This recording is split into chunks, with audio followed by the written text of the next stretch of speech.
If you're raising pre-seed or seed funding, you always need to have a plan B before you talk to investors. I'm going to teach you a special little secret that a lot of founders don't really understand the power of and how important it is when you are trying to raise pre-seed or seed funding. And that is having a plan B. What's a plan B? Well, I'm glad you asked. Plan B is the answer to the question, what will you do if you don't get funded by an investor? What are you going to do? And a lot of founders that I talk to say, there is no plan B. I need to get funding from an investor. And those founders don't realize how much they're handicapping their chances of success of getting an investor. That's right. You need to have a plan B for what you would do if you don't get an investor to get the investor. And there's really a simple explanation for this that explains the reality of what investors are thinking and the reality that you need to be living in if you want to successfully raise a pre-seed or seed funding round. Before we continue, my name is Ed Kang, 7-time funded founder with 2 exits. That's just fancy talk for saying I failed a bunch of times to your benefit because I use YouTube videos like this to help founders, especially early stage founders,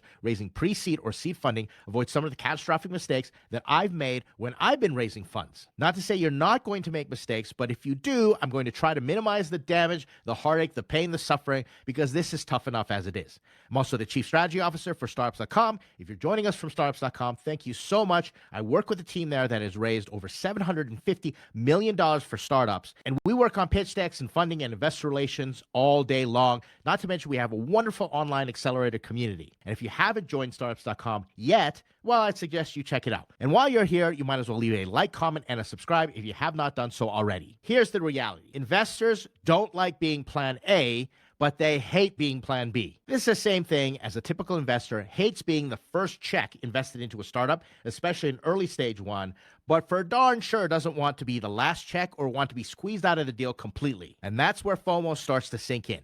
Fear of missing out. Because an investor doesn't like to be known as plan A. If you need that investor's money and you can't do anything without an investor, without that funding, well, the investor's going to think, well, what can you do? If you need money to do everything, show me what you can do without the money. Show me that you're an exceptional founder that is relentlessly resourceful, that is formidable, and can do things with very little. Do more with less, and then when I give you my money, it's just a matter of pouring gasoline on the fire because you've already created asymmetric results to the upside, and it's just going to get even better because now I can calculate the ROI, the type of return that I would get on my money if you have already generated results without my money. But that's a catch-22. It's a double-edged sword because if you're that good without my money, well, then I might start to think, well, if you never need my money, then I'm not going to get my money in there for an investment, not get a return, and that's how I make money as an investor. So it's this weird kind of paradox that you're in where investors don't like being the plan A, but they definitely do not like being plan B, and you want to capitalize on that. The question is how?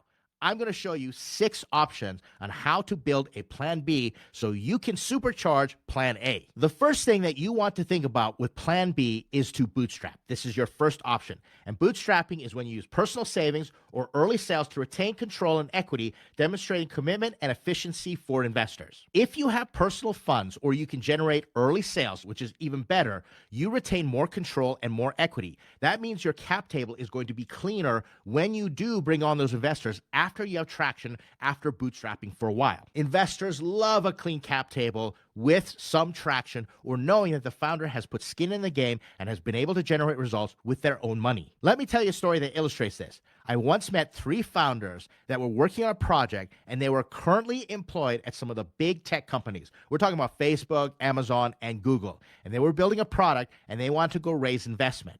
And they said, we need to use other people's money. And my response to them, why don't you use your own? You're making big swanky salaries at your current jobs, but they wouldn't do it. And that to me was a red flag. Investors do not like hearing that cliche, always use someone else's money. That's not the way to go. And so bootstrapping it shows that you have what it takes to be a founder and do what it takes to start generating those results early, or at least you're going to put your own skin in the game. That's bootstrapping. That's your first option, my highly recommended option. Next is you want to launch a different MVP.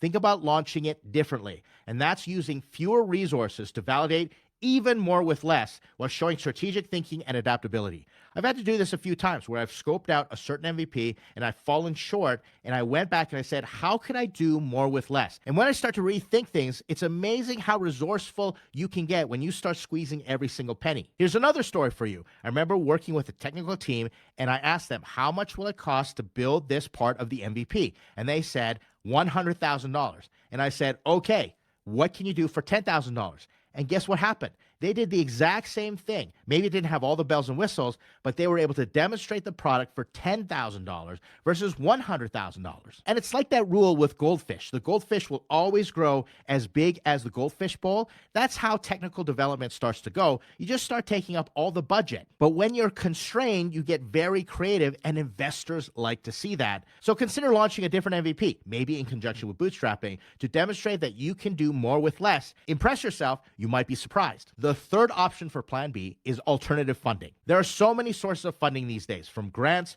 crowdfunding, or loans, without giving it equity, and you create investor FOMO because you're securing money independently. You're sending a signal to the investor saying, we don't need your money. We'll do it without you if you're not going to put your money in. And not only that, you preserve your equity and control. One time we were launching a startup and the COVID lockdown started to happen. And investors said to us, this is the worst time for you to launch a company. Everybody was frozen. It was doom and gloom all over the place. And one of the advisors said, you know what, if there's a way that you could prove it, maybe by crowdfunding, then you'll get the investors' attention. And I thought to myself, why don't we go out and do some crowdfunding? It helps us validate the market and we'll start generating some money in sales. And that was rewards-based crowdfunding. We went and we managed to raise 114% of our goal. And I took those results, we'd made about $44,000, and I showed them to the investors and I said, all the investors have said that this is the worst time to launch a business. But we made some adjustments and we pivoted into a more online digital product to accommodate what was happening during the COVID lockdowns. And we started getting traction. Not only that, we had teachers, students, parents, everybody was signing up because they were scared we were hitting an inflection point in the market where we were timing it just right. So we used COVID to our advantage. We crowdfunded, got alternative funding, and truth be told, we didn't need any more. We already had enough money for our inventory, and if we just would have sold that inventory, we would have been fine. But we ended up taking investment after that because the investors were like, take my money. There was FOMO right there. And we showed what we could do if we poured gasoline on the fire. There was a predictable trajectory of results because we're using alternative forms of funding. Many startups have gotten their initial funding via credit cards. I try and build my credit as much as possible. I've used personal loans, home equity lines of credit, whatever it takes to show the investors that I'm committed and I will do a lot with my money and I will find funding wherever possible, including selling the product. And they start to jump in because that FOMO starts to set in. My plan B basically could become my plan A, and they say, no, wait a second. Let's give you some money so we can do this together. The next one is my favorite. In fact, it's always my plan A because I'm typically doing startups within a domain of expertise where I'm able to do consulting, coaching, and side projects. This is like bootstrapping, but I actually provide these services in line with my startup. And I'm able to generate income and demonstrate versatility, pragmatism, and I'm able to validate the market. I like to do consulting, coaching, or side projects even before the first line of code is laid by any developer. I'm a non-technical founder, so I'm always paying someone else to do it. I typically try and hack away to do enough so I can sell consulting. If I can use my tool to solve the problem, I can do it manually first, and I don't have to spend the money up front. Not only that, consulting, coaching, or side projects can be very lucrative. They're just manual and they don't scale, but they can float you enough, give you enough person runway to get to the point where you can start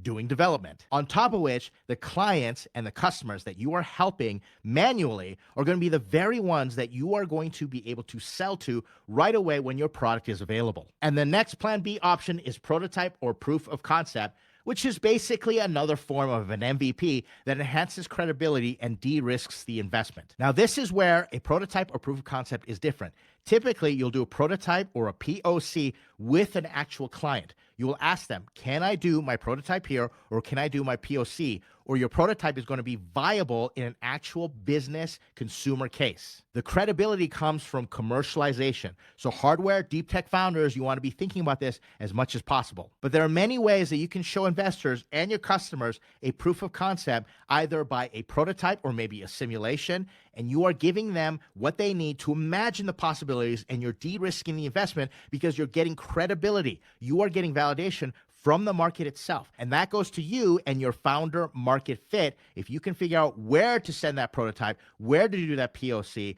that bodes really well for you in the investor's eyes. FOMO kicks in and they will think about funding you that much more. And the last one might not be as popular, but it's actually the easiest one to do.